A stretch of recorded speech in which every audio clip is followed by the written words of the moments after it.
Hello, class. We are going to continue with Principles of Assessment. We are now on to Part 2.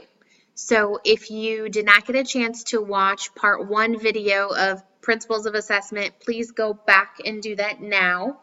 I'm just going to do a quick little recap of Principles of Assessment from a Part 1. So we went over what is an assessment, different terminology for impairment, disability, and handicap. Reasons for assessment, including screening, differential diagnosis, determining eligibility for services, establishing a baseline, developing intervention targets, tracking and documenting progress, the three models of assessment, including the medical model, the descriptive developmental model, and then we ended with the systems model. And now for Part 2, we're going over the methods of assessment. So we are going to be talking about norm-referenced tests, criterion-referenced tests, and observational tools. So let's get started with norm-reference test. These we probably use, I would say 70 to maybe 80% of the time in our field. Insurance really likes these assessments to justify our evaluation results and recommendations, for clarity on why we chose the diagnosis and severity that we did. And that often relays to how often insurance will allow us to see the patients, so the frequency and also the duration or how long those sessions are. So unfortunately, insurance does have some weight in those recommendations, and so these norm reference tests are really helpful in kind of meeting the needs that insurance needs, but then also meeting the needs of the patient as you're referring them for therapy in order to help with their communication disorder. So with norm referenced tests, we're talking about standardized instruments that can be used to compare the individual patient's performance to the performance of others with similar demographic characteristics, such as age, gender, socioeconomic status, ethnicity, etc. It's very helpful in determining the existence of a problem, and like I mentioned, the eligibility of services. There are statistical properties that allow for meaningful comparison among individuals. Some of our norm reference tests are going to be things like the Peabody Picture Vocabulary Test, the Goldman-Fristow Test of Articulation. It's an articulation test. The Clinical Evaluation of Language Fundamentals.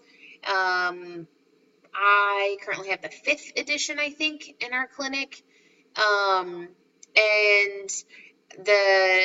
for each of these assessments, it's norm referenced based on a particular population. So they tested it with hundreds of different kids, let's say for the GIFTA, ages 2 through 21, I believe. 2.5 through 21. And so with the Goldman-Fristow test of articulation, I can use that to assess a 3-year-old, and there are going to be certain norms that are established for a 3-year-old with that assessment. So I can say, here is my patient who's 3 years old. Let's compare to other kids at age 3 and see if he is within average based on his articulation development, or if we're seeing a delay. And if we do see a delay, how much of a delay are we seeing? And so we can do all of that with those norm referenced assessments. Now, one of the drawbacks can be it is standardized. There's a very specific protocol you must follow. You can't deviate from that protocol, because when they determined the comparison with other individuals, it was based on a very strict regimented protocol. And so that would be one of the negatives, that if you do have a child who is having difficulty completing a language assessment that's very standardized with a specific protocol to follow, that can be difficult for that type of population because you can't just stop when you want if you want to receive those standard scores. Okay, and now I want to talk about a couple of things that are really important when we talk about norm reference tests. There are two things you want to keep in mind. One, when you're picking out a norm reference test, you want to know how reliable it is. We're looking at reliability. This means the dependability and consistency that a test measures what it's supposed to measure. There are several different types of reliability. We have inter-rater reliability. This means if I gave the GIFTA, and my friend Nancy gave the GIFTA, who is also a speech pathologist, the patient that we both gave the assessment to should show similar results. That would be inter-rater reliability. The test is reliable enough that even if someone else administered it, the child or the patient should receive the same scores. And then test-retest reliability. This means just one person is doing the assessment. So I would do the assessment, so same person, me, but I'm testing them 2 times. This isn't talking about like pre and post treatment. It's not showing over the course of a period of time. It's just saying if I tested you now and then I tested you again in 20 minutes, your test scores should be the same. And that will show test-retest reliability. You want a high test-retest reliability. And the same with inter-rater reliability. And then we have equivalent or alternate form reliability. This is looking at you should receive similar results from items that you assess when you assess the same information. For instance, several assessments have Form A and Form B of the assessment. So if I give you Form A of the self and I give you Form B, you should receive the same score in either one of those forms. They're just slightly different, but they're testing similar information. And then there's the internal consistency, which is how well the test measures what it's supposed to be measuring. You can do this 2 ways. You can do the split half reliability or the odd even reliability. So you split the test in half, and if you give one half of it or the other, both of them should test what it's supposed to measure. So for instance, if you have an articulation test, you split it down the middle, those articulation scores should be similar with that split half reliability. Same with odd even. If I believe the GIFTA has 66 test items, so 66 words that it assesses, and if I cut that in half and do every odd number, so about 33 are odd and 33 are even, that means if I only administered the odds and only administered the evens, I should get about a similar score. Okay, so one thing we're looking for when we are trying to determine a test that has good results, a good norm reference test, one is going to be that reliability, and then the other is validity. And while the reliability talked about the dependability and consistency that a test is measuring what it's supposed to measure, validity is going to be the extent in which a test measures what it claims to measure. So this includes reliability, but it also includes adequacy of norms and a lack of bias. There's content validity. This is what information should be added in order to ensure test validity. So when a new assessment is being developed and it is norm referenced, they have a large sample of people that they are going to compare the test values on, you usually have a committee, and they're going to determine what information needs to be added in this test to ensure that it's valid, that the test results are valid, that it is measuring what it claims to measure. And then you have the criterion related validity. This is the performance on the test. We want it to correlate with the performance on another test that has similar measures.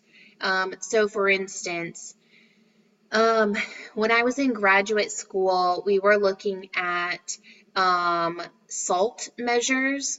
It is a transcription program that calculates several different measures, including mean length of utterance, among other things.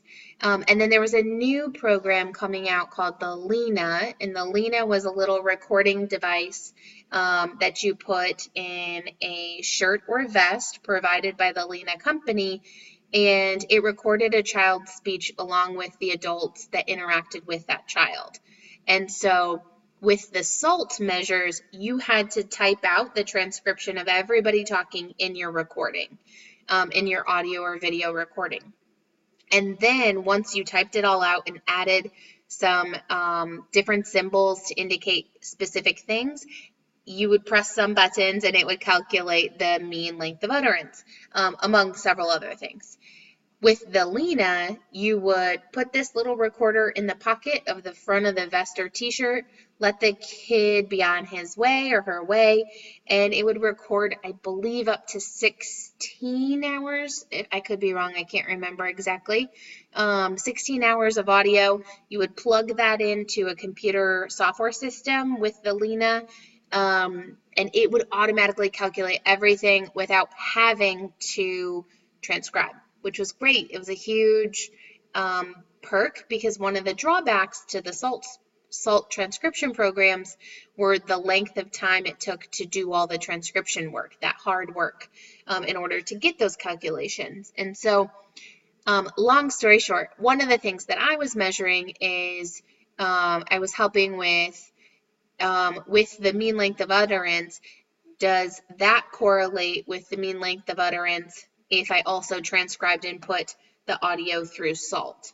Okay, so that would be criterion related validity. Does the mean length of utterance on the LENA correlate with the performance of the mean length of utterance if I type out the transcription of the same audio and put it through the SALT transcription program? And then the predictive validity is how the test predicts an individual's performance on the same or a different assessment. So once the patient or the client has taken one test, how does it predict their performance on either that same test at a later date or even a different assessment? Okay, so let's kind of recap really quick. We were talking about norm referenced assessments, and we started talking about reliability and validity. Now we're going to go into standardization, and that's the norming sample as a subset to the population from whom the characteristics of the population can be estimated. I know that sounds like a lot. There's a couple of ways you can do this. You're collecting a sample that's either longitudinal, meaning you're following the same large group of children across several years. So with the GIFTA, if they did a longitudinal study, they would, let's say they studied 1,000 kids. I don't know how much exactly, let's just say it's 1,000. They would study those children from age 2.5 all the way up to age 21. That would be a longitudinal study across a long span of time. Now the other one is the cross-sectional collection of a sample, and that's where there's several different groups of children at different ages. So maybe you studied a group of 2.5 to 3.5, and then 3.5 to 4.5, and 4.5 to 5.5. And so you had all these different groups of smaller groups of children, at particular ages, but you're studying them all at the same time. So that's a cross-sectional. So you don't have to wait 21 years in order to finish your study. You're just studying all of those age ranges at one point in time with different children. So there's 100 children, let's say, that are 2-year-olds, and 100 that are 3-year-olds, and 100 that are 4, and so on, versus 1,000 children that you watch from ages 2 all the way up to 21, same children. Okay, so that's the difference between the longitudinal and the cross-sectional. And then I'm looking at adequate norms. And what do those depend on? Well, we're looking at norming samples. They must be representative.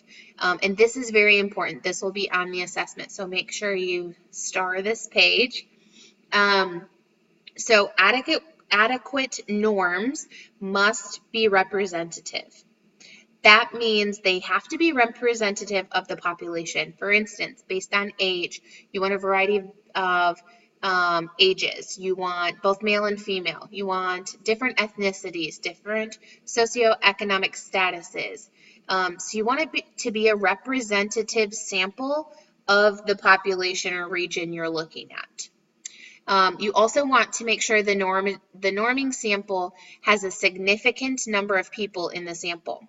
So you would never see an assessment come out with just looking at 10 children. That wouldn't be enough in order to have an adequate sample. And then the third thing is the sample must be relevant to the purpose of the test.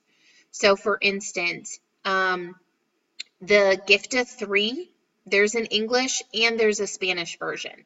So the sample for the English version is going to be English only speakers. So this is a common misconception, not a misconception, a common error, I guess,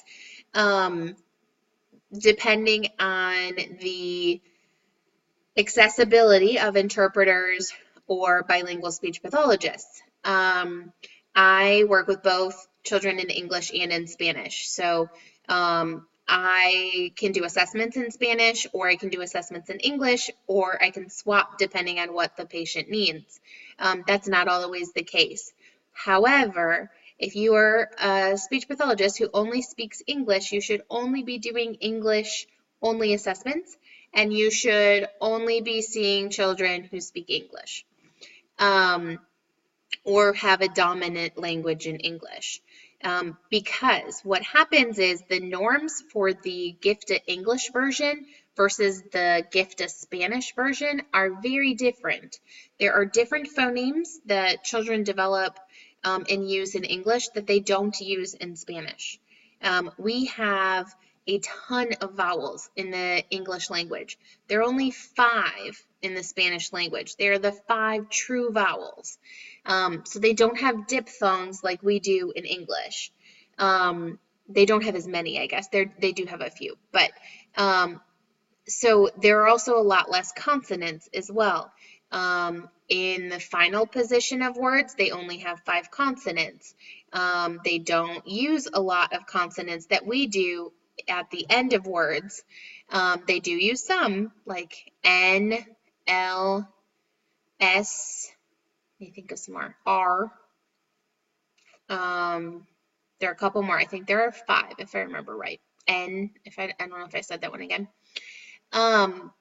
But you want to make sure that the sample is relevant to your population that you are assessing, okay? And that's why they do assessments in lots of different languages. That's why we have a GIFTA English and a GIFTA Spanish. So they will assess just English. And then if you do have a child who speaks Spanish and also speaks English, you still want to do the Spanish form because it'll be more representative of what they will probably do. Okay, now let's look at descriptive statistics. This can be a little confusing, so I am going to try to make this as least confusing as possible, and that's why I added this bell curve, which is this visual right here. So let's try to walk through this. This is a normal distribution. A bell curve is a normal distribution of scores. The mean is, I'm using the gift as an example, is 100. This is the average, okay? And this is the mean, excuse me. And then we're looking at standard deviations. This is talking about descriptive statistics. We use this a lot with children when we're talking about their scores. And so we have a mean, and then we have an average. So our average, if I'm looking at the standard scores, once I do the assessment, I have to score the assessment. And I do that with the use of the manual. And every test is scored differently, so you want to make sure you understand the manual once you get to the point where you are scoring and giving and scoring assessments. But then you have to interpret those scores. And so that's what we use, descriptive statistics. The bell curve is very helpful in this. So we have a mean score, which is 100.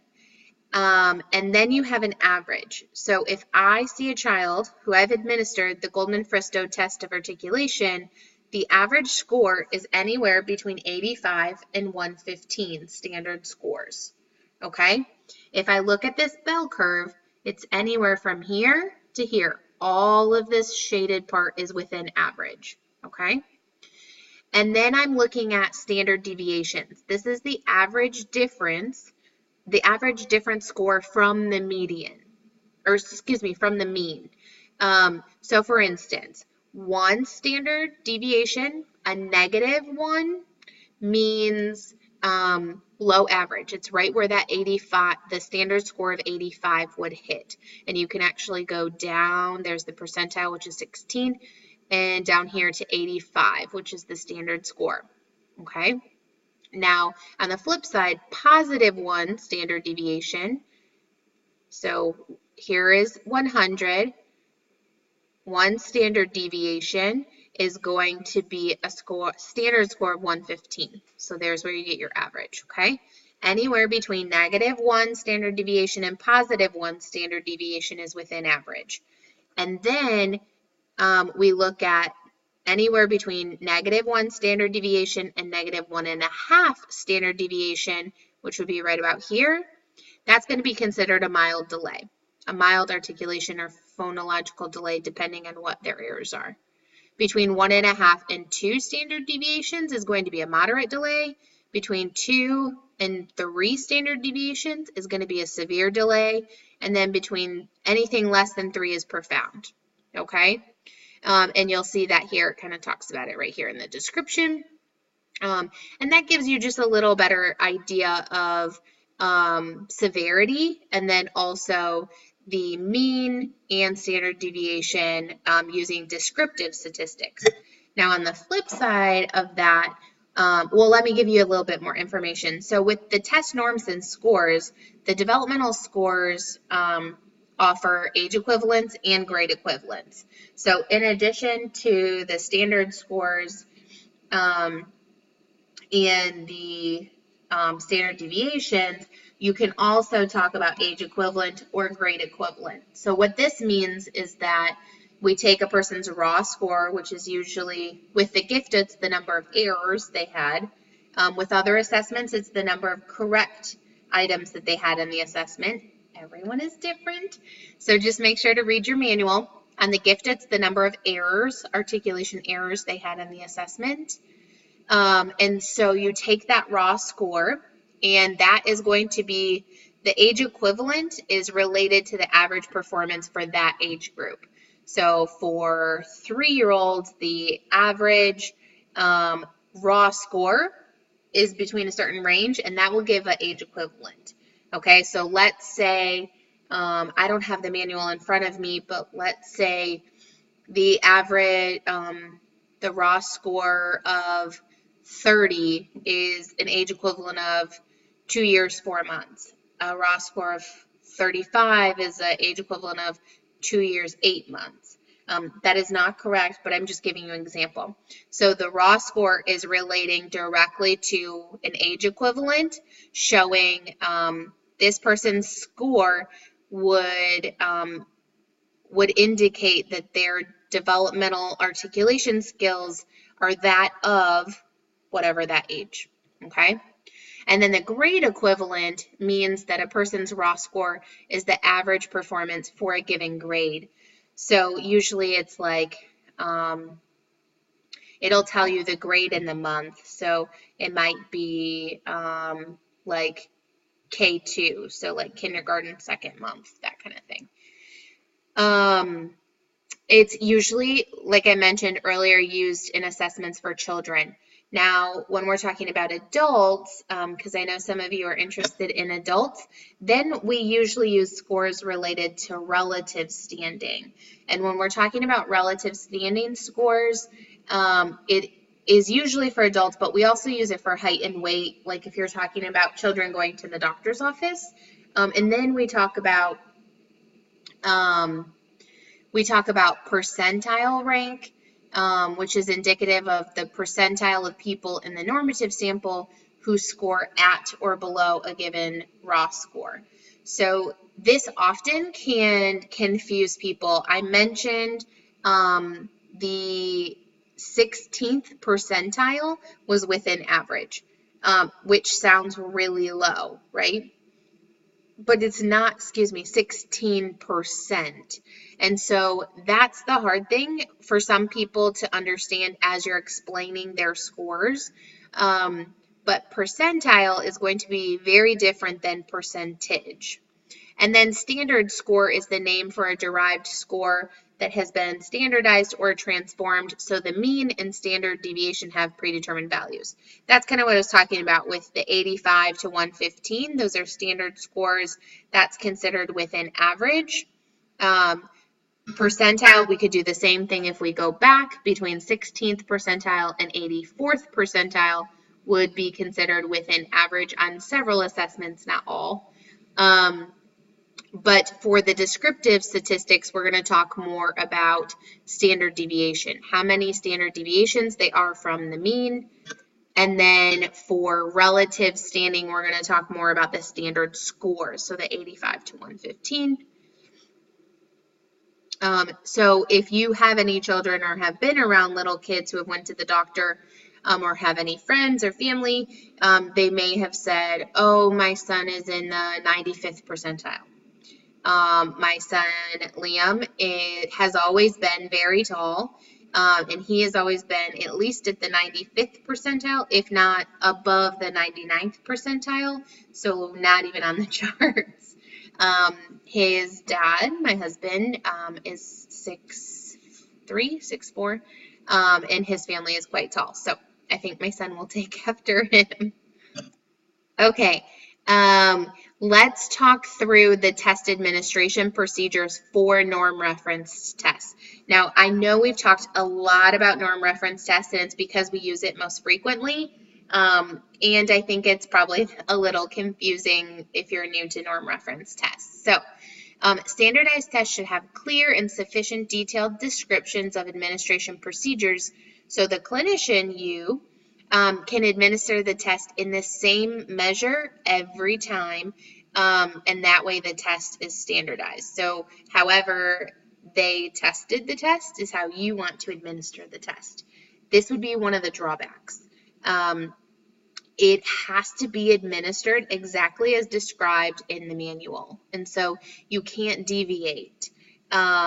During the preschool language scale, one thing that parents often do, it's a test for children birth to age 6'11", I think, and 6 years, 11 months, is I will administer the assessment and then the parent will provide some cues, and I can't count that because the extra cues cannot happen. It has to be administered exactly how it was created, because that's how they received that normative sample.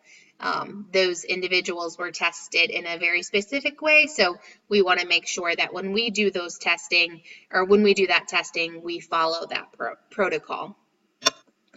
Okay, so we've talked through the norm reference. Let me kind of recap before we get on to criterion reference procedures. With the norm reference, make sure to know the difference between reliability and validity. What standardization means, how we get adequate norms, the difference between descriptive statistics, which is used mostly for children, and then relative standing, which is more for adults, okay?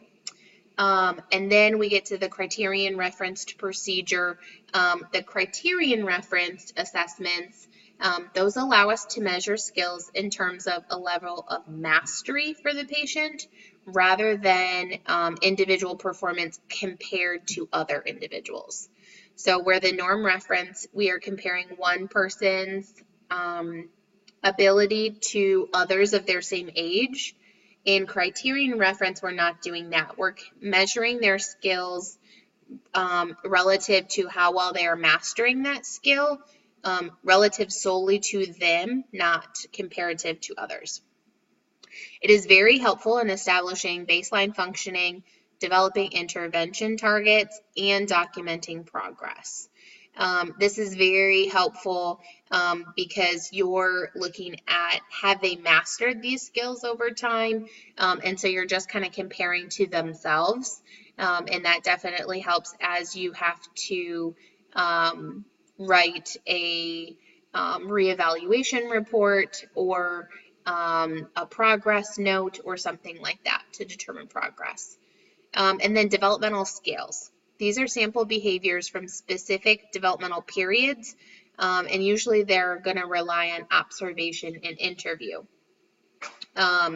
So mostly when we're talking about criterion referenced procedures, we're not talking about standard scores, percentiles, age equivalent or grade equivalent. We're talking about like a pass or a fail, a plus or a minus, that kind of thing. In addition, the nice thing about criterion reference procedure is we can modify it to suit the needs of a client. It's scored much differently than the norm reference test like I just mentioned. The nice thing about this is if someone is having difficulty, if we're working on following directions and they get the first 2 wrong, I don't have to go through the next 10. I can kind of brush past that and keep going to do something else. So I can modify it to that client's needs. I don't have to continue until I get so many incorrect in a row like I do on the preschool language scale, where you have to get 5 incorrect in a row before you stop the assessment. Informal assessments or probes refer to the content rather than the process. These techniques allow us to examine communication behaviors or skills in detail and in a way that's individualized to our client's particular needs. This is really helpful, especially if you have clients who just have a lot of difficulty with that standardized test, who can't do very specific tasks repeatedly. If you have an assessment that takes 2 hours, you have to finish that 2 hours if it's a norm reference test and you want to score. Whereas the criterion reference test, you could start it one day, finish it another. You can start one particular skill and then stop because you can tell it's challenging. So there's a lot more flexibility there. And then lastly is behavioral observation. And there's not a lot on this because I think it's it's more self-explanatory, but it's looking at a way to describe behavior in a systematic function without reference to predetermined standards. So it's useful for measuring the presence or absence of a behavior, the frequency, the occurrence, the rate, the magnitude, or the duration of its occurrence in situations that are in which it's most likely to occur. So if there's a specific situation, behavioral observation can be helpful in a school system if you're allowed to do that. Sometimes I will have parents bring in video clips of their child at home even. So I can see maybe certain things that the parent is talking about that I just haven't seen in the therapy session. And so then I can look at the frequency or the presence or absence of a particular behavior that's either positive or negative for the child. Sometimes parents will say, he's talking so much more at home. I don't know why he won't talk in here, as they're new to me. And so I'll say, would you mind bringing in just a short video clip of him at home talking so I can kind of see what he's doing? And that's really helpful because it's in their natural environment. They're more comfortable. So it's another way to look at some behavioral observations. So as we recap, we've covered a lot of information in this part 2 of the assessment principles, and we're looking at the norm referenced, criterion referenced, and behavioral observations. And just make sure that you go over this, go over your notes. This information will be on the assessment. When we continue the assessment procedures, we're going to break it down between pediatric and adults, and that will be coming up in the next couple of weeks. Please, if you have any questions regarding the principles of assessment, this chapter 4 PowerPoint, please let me know in the discussion board, and I look forward to continuing our assessment chat with our pediatric and adult lectures coming up in the next couple of weeks. Thank you all and have a wonderful night.